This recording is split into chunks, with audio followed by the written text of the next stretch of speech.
శ్రీఆర్ స్టూడియోస్కి స్వాగతం. ఈరోజు మనం మన సమాజంలో, మన సంస్కృతిలో, మన దేశంలో మనం పాటించాల్సిన కొన్ని అంశాలు, సంప్రదాయాల గురించి మాట్లాడుకుందాం. వాటిలో ముఖ్యమైనది మనం పాటించాల్సింది వస్త్రధారణ. మనం వేసుకునే బట్టలు,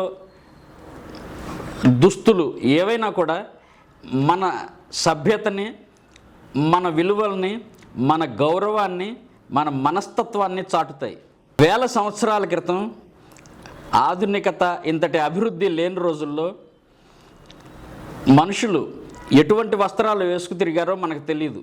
చరిత్ర పుస్తకాలే మనకు అందుకు ఆధారం.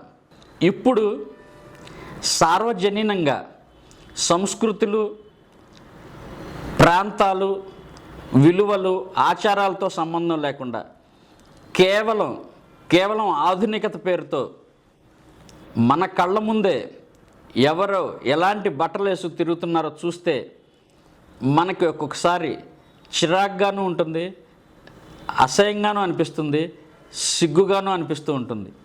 కరెక్ట్గా అంశంలోకి వెళ్తే మా శరీరం మా హక్కు, మేము ఎలాంటి బట్టలు వేసుకునే స్వేచ్ఛ మాకుంది అని వాదించవచ్చు, వితండవాదం చేయవచ్చు. కానీ ముందే చెప్పినట్టుగా మనం వేసుకునే బట్టలు మన గౌరవాన్ని ఇనుమడమి చేసేటట్టు ఉండాలి. ఒక డీసెన్సీని, ఒక డిగ్నిటీని నలుగురిలో మనకు పెంచేటట్టుగా ఉండాలి. మనం అటువంటి వస్త్రాలే ధరించాలి. మన పిల్లలకు కూడా అదే విధంగా అలవాటు చేయాలి. కానీ తల్లిదండ్రులే తమ చిన్న పిల్లల నుంచి సైతం వారికి ఈ విషయంలో ఎలాంటి అభిప్రాయాలు, అభిరుచులు లేకుండా కేవలం ఇమిటేషన్, అనుకరణ, వాళ్ళు వేసుకున్నారు, వీళ్ళు వేసుకున్నారు, విదేశాల్లో చాలా చిన్న చిన్న బట్టలు వేసి తిరుగుతారు, మన పిల్లలకు కూడా అవేస్తేనే మనం కూడా విదేశీయుల్లాగా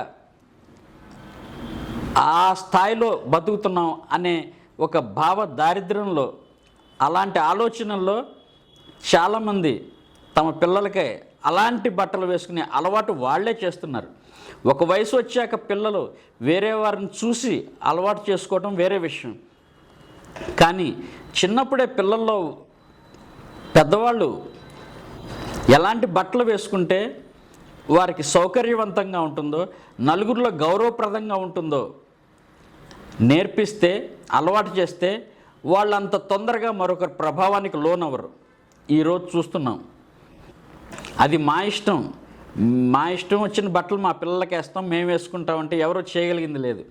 కానీ దాని ప్రభావం, ఆ చుట్టూ వాతావరణం ఏ విధంగా వారి మీద ఎలాంటి చెడు పరిణామాలకు దారితీస్తాయి అనేది ఒక్కసారి ఆలోచించండి. మంచి దుస్తులు వేసుకుని గౌరవంగా ప్రదంగా కనిపించే వారి జోలికి ఎవరు వెళ్ళటానికి తొందరపడరు.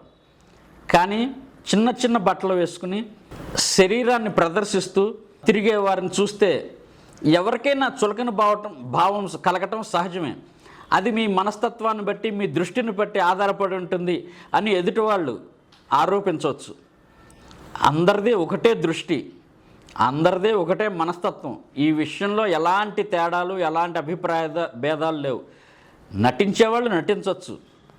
కానీ ఒంటి మీద సరైన వస్త్రాలు లేకుండా రోడ్ల మీద తిరిగే అమ్మాయిలను చూసిన వారికి ఎవరికైనా కలిగే అభిప్రాయం ఒకటే, కాదు మేము చాలా మేధావులం, అలా ఒంటి మీద బట్టలు లేకుండా కనపడినా మేము దేవతల్లాగానే చూస్తాం అని చెప్పేదంతా పెద్ద బూటకం, హిపోక్రసీ తప్ప ఇంకోటి ఏమీ కాదు. ఎవరి ఆలోచనలు మారో, ఎవరి అభిప్రాయాలు మారో. మనం మన నియంత్రణలో ఉండాలి. మనం మంచి బట్టలు వేసుకుని నలుగురికి గౌరవప్రదంగా కనపడాలి. నేను మొన్న చూశాను, ఒక అమ్మాయి, ఒక అబ్బాయి క్రికెట్ ఆడటానికి వెళ్తున్నారు. అతను ఫుల్ ట్రాక్ సూట్లో ఉన్నాడు. ఈ అమ్మాయి టీషర్టు, చిన్న షార్ట్ వేసుకుంది. క్రికెట్ ఆడటానికి షార్ట్ ఎందుకో అర్థం కాలేదు. అతను వేసుకున్నట్టు ఈ అమ్మాయి వేసుకోవచ్చు, సుమారు 18-20 సంవత్సరాల వయసులో ఉన్నవాళ్ళు. ఇది ఏమనాలి దీన్ని? ఇది ఈ పోకడని ఫ్యాషన్ అనాలా, లేక అదొక ఉన్మాదం అనాలా, లేకపోతే వికృతం అనాలా? కావాలనే ఇదంతా చేస్తున్నారు అనిపిస్తూ ఉంటుంది. అనిపించడం కాదు, అర్థమవుతూనే ఉంటుంది. ఎవరో ఎందుకు ఈరోజు చూస్తున్నాం చాలామంది, అంటే కొంచెం అతిగా అనిపించవచ్చు, వ్యక్తిగతం కూడా అనిపించవచ్చు.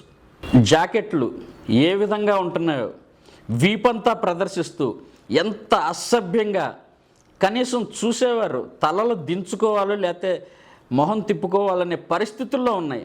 వాళ్ళంతా తల్లులే. వారికి దాదాపు 20 సంవత్సరాల వయసున్న పిల్లలు కూడా ఉంటారు. కానీ వాళ్ళు కావాలని కోరి మరీ ఆ విధంగా శరీరాన్ని ప్రదర్శించే బట్టలు వేసుకోవాల్సిన అవసరం ఏమి వచ్చిందో అర్థం కావట్లేదు. వారే అలా ఉంటే వారి పిల్లలు, ఆడపిల్లలు కానివ్వండి మగపిల్లలు కానివ్వండి, టాన్ జీన్స్ పేరుతో చిరిగిపోయిన జీన్స్ వేలు పెట్టి బ్రాండెడ్ అని కొని మోకాళ్ళ దగ్గర, తొడల దగ్గర, పిర్రల దగ్గర ఎక్కడ పడితే అక్కడ చిరిగిపోయినవి వేసుకుని వాటినే ఫ్యాషన్ అని చెప్పి బయటికి గర్వంగా ప్రదర్శించుకుంటుంటే మీకు మరి ఏమాత్రం కాస్త సిగ్గుగా అనిపించటం లేదు అంటే మీ మనస్తత్వాల్లో ఏదో తేడా ఉందనే విషయాన్ని మీరు అర్థం చేసుకోవాలి. కాదు, పిల్లలు మాట వినటం లేదు, ఇతర స్నేహితులు సోషల్ ఇన్ఫ్లుయెన్స్తో వాళ్ళు మేము చెప్పినా అలాంటి బట్టలు వేసుకుంటున్నారంటే, ఈసారి అలా టర్న్ జీన్స్, చిరిగిపోయిన జీన్స్ వేసుకున్నప్పుడు ఎక్కడైతే చిరిగిందో అక్కడ కరుగాల్చి వాతలు పెట్టండి. కనీసం ఆ వాతలు కనపడకుండా అయినా కవర్ చేసుకోవడానికి మంచి బట్టలు వేసుకుంటారు. ఓ పక్క పిల్లలు, వారి తల్లులు ఈ విధంగా ఆధునిక వస్త్రధారణతో, కురచ బట్టలతో తమ వంతు పాత్ర పోషిస్తుంటే ఇప్పుడు తండ్రులు కూడా అదేవిధంగా తయారయ్యారు. వారు కూడా తమ భయంకరమైన విశ్వరూపాన్ని నిక్కర్లు వేసుకుని బయటకు వచ్చి రోడ్ల మీద తిరుగుతూ భయభ్రాంతులు కలిగిస్తూ ఉంటారు. వారికి అవసరం ఏంటో తెలియదు. కనీసం ఈ ఆడపిల్లలు కానీ వారి తల్లులు కానీ ఆ చిన్న బట్టలు వేసుకుని ఆ చూపించే శరీర భాగాల్ని అందంగానైనా తీర్చిదిద్దుకుంటారు. చూడటానికి అసభ్యంగా అనిపించిన జుగుసాకరంగా అయితే ఉండదు.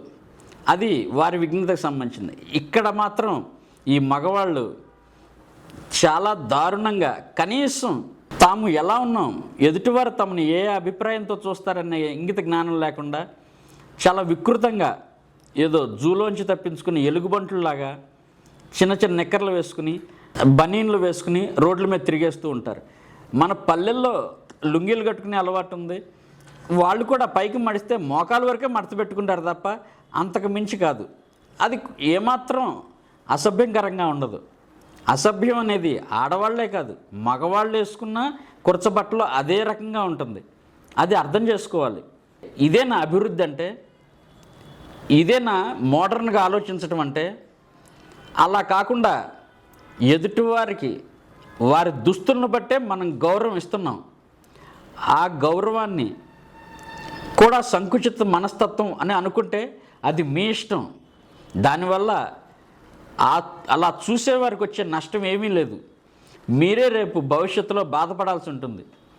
ఈ దుస్తులు రాను కురచవుతాయే తప్ప ఇంకే అవకాశం లేదు. మన సంప్రదాయం కాదు, మన వాతావరణం వేరు. మన వేడి వాతావరణంలో ఖద్దరు లేదా కాటన్ దుస్తులు ఇలాంటివి నిండా కప్పుకుని చీరలు కట్టుకోవటం కావచ్చు, ప్యాంటు షర్ట్లు కావచ్చు, చుడీదార్లు కావచ్చు, ఇలాంటివన్నీ వేసుకుంటున్నారు. వారిని చూస్తే ఎవరికి ఎలాంటి చెడు అభిప్రాయం కలగదు. ఒంటికి బిగుతుగా పట్టేసేటట్టుగా, ఊపిరి కూడా ఆడినట్టుగా, అలాగే ఒళ్ళంతా కనిపించేటట్టుగా దుస్తులు వేసుకుని వీరు ఏ ఉద్దేశంతో వేసుకుని బయట తిరుగుతున్నారు. వారికి ఏమాత్రం సౌకర్యవంతంగా ఉన్నాయి అవి? మొట్టమొదటి మీరు ఆలోచించాల్సింది, అవి కన్వీనియంట్గా ఉంటాయా? ఉండవు. అది కేవలం నలుగురికి తామేదో గొప్ప ఫ్యాషనబుల్గా ఉన్నాం అని ప్రదర్శించుకోవడానికే వేస్తున్నారు. ఇది ఏమాత్రం వాంఛనీయం కాదు. దయచేసి మీ పిల్లల్ని ప్రోత్సహించకండి. వీలైతే గట్టిగా నియంత్రించండి. మీరు కూడా ఆలోచించండి, చూడండి, నలుగురు దృష్టితో చూడండి. ఒంటెత్తు పోకడలతో నా ఇష్టం వచ్చినట్టు నేను ఉంటాను అనుకుంటే మీ ఇష్టం. మీ మొహం మీద ఎవరు ఏమనరు. మీ వెనకాల మిమ్మల్ని చూసి నవ్వుకుంటూ ఉంటారు. అది అర్థం చేసుకుని మంచి బట్టలు, మీ గౌరవాన్ని పెంచేవి మీరు మీ పిల్లలు కూడా వేసుకుంటే మన చుట్టూ ఉన్న వాతావరణం, సంస్కృతి మీకు విలువను పెంచేవిగానే ఉంటాయి. సో అదేదో చాదస్తంగానో పాతకాలపు వస్త్రధారణగానో మీరు భావించక్కర్లేదు. చాలా ఆధునికమైన వస్త్రాలు వస్తున్నాయి, కానీ శరీరాన్ని నిండుగా కప్పే రకంగా ఉంటున్నాయి. దయచేసి అలా వేసుకోండి, నష్టమేమీ లేదు. మీకు ఇష్టమైతే ఇంట్లో ఒంటి మీద ఒక్క నూలుపోగు లేకుండా తిరగండి, మీ ఇష్టం అది. కానీ గుమ్మం దాటి బయటకు వచ్చేటప్పుడు నలుగురిలో మీ గౌరవాన్ని మీరు కాపాడుకోండి. సమాజంలో పెడధోరణులు ప్రబలకుండా మీ వంతుగా కృషి చేయండి. మహిళా ఉద్యమకారులు కూడా అడిగేది అదే. మగవాళ్ళు చిన్న బట్టలు వేసుకుని తిరిగితే అసభ్యం కదా, మేము తిరిగితేనా అని. మీరు ఇప్పుకు తిరిగితే మేము ఇప్పుకు తిరుగుతామని ఒకరొకరు పోటీ పడితే ఎవరూ చేయగలిగింది ఏమీ లేదు.